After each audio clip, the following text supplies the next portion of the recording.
time to launch the pandemic fund to address. Setiap hari, jutaan barang bergerak melintasi batas negara. Ada bahan baku untuk industri, produk UMKM yang menembus pasar global, bantuan kemanusiaan saat bencana terjadi, hingga barang konsumsi sehari-hari. Di balik lalu lintas barang tersebut, ada kerjasama internasional yang bekerja senyap, namun menentukan. Perkenalkan, saya Muhsin Hussein, Kepala Seksi Kerjasama Bilateral 2 pada Direktorat Kerjasama Internasional Kepabeanan dan Cukai. Banyak orang mengenal bea cukai dari aktivitas di pelabuhan, bandara, atau perbatasan. Padahal, sebelum barang tiba dan diperiksa, ada proses panjang di tingkat global yang memastikan aturan mainnya jelas dan adil. Direktorat KSKC hadir menjadi jembatan antara Indonesia dan dunia. Kami merumuskan, mengharmonisasi, dan melaksanakan kebijakan kerjasama internasional di bidang kepabeanan, cukai, dan perdagangan. Bayangkan, jika setiap negara memiliki aturan yang berbeda-beda, tanpa standar maupun kesepakatan bersama. Akibatnya, pelaku usaha akan menghadapi ketidakpastian, biaya logistik meningkat, dan risiko keamanan membesar.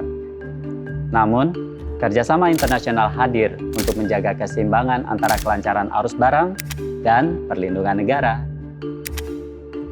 Oleh karena itu, Indonesia aktif di berbagai forum global seperti WCO, WTO, dan UNODC, serta forum kawasan seperti ASEAN dan APEC.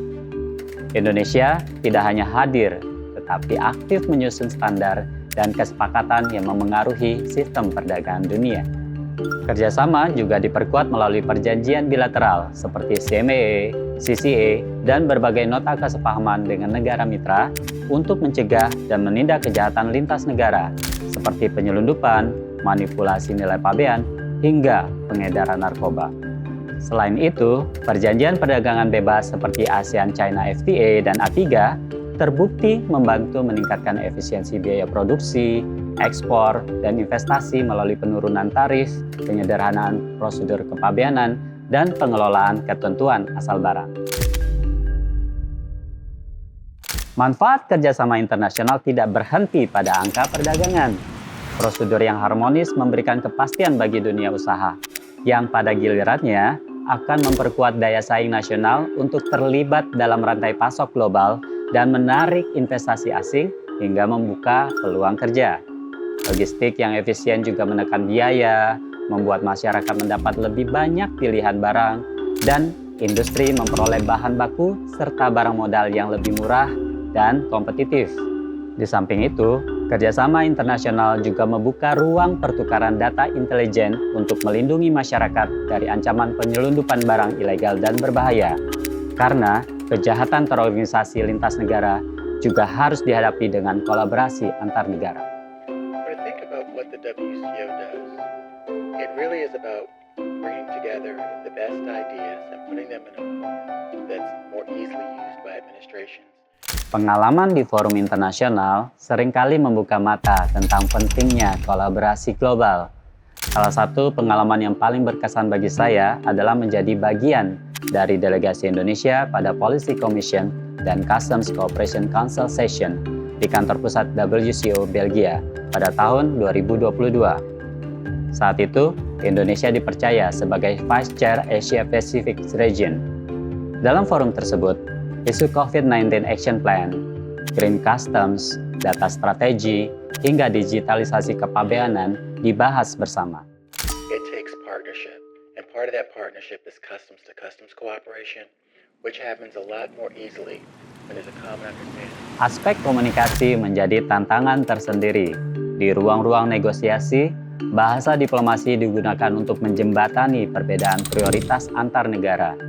Setiap negara tentu membawa agenda strategisnya masing-masing. Sementara kami harus tegas menjaga kepentingan nasional dengan tetap menjaga hubungan diplomatik.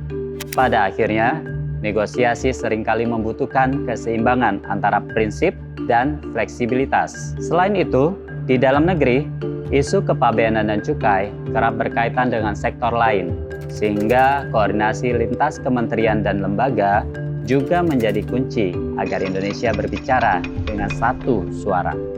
Kami sadar setiap kata memiliki makna strategis.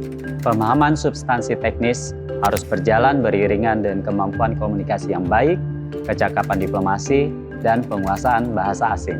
Tantangan sejalan dengan peluang, digitalisasi, pertukaran data elektronik, analisis risiko berbasis teknologi, hingga pemanfaatan kecerdasan buatan membuka babak baru agenda modernisasi kepabeanan.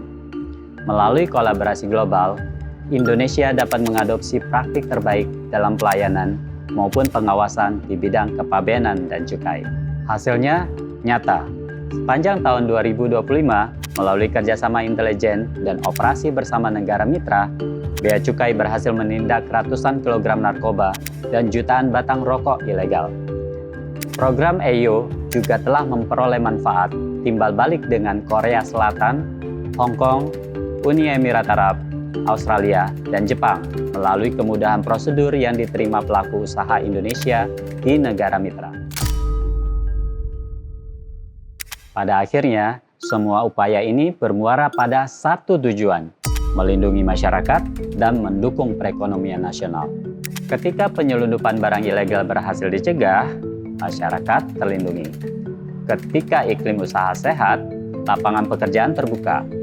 Ketika aturan selaras dengan standar internasional, Indonesia berdiri sejajar dengan negara lain sebagai mitra yang kredibel. Because as trade volumes grow, as trade becomes more complex, it's not sufficient to just do what we're doing today, we have to do it better. Direktorat KSKC mungkin tidak selalu terlihat di garis depan pemeriksaan fisik barang. Namun, di balik setiap kontainer yang melintas aman dan setiap peluang pasar yang terbuka, ada kerja sunyi yang melampaui batas negara.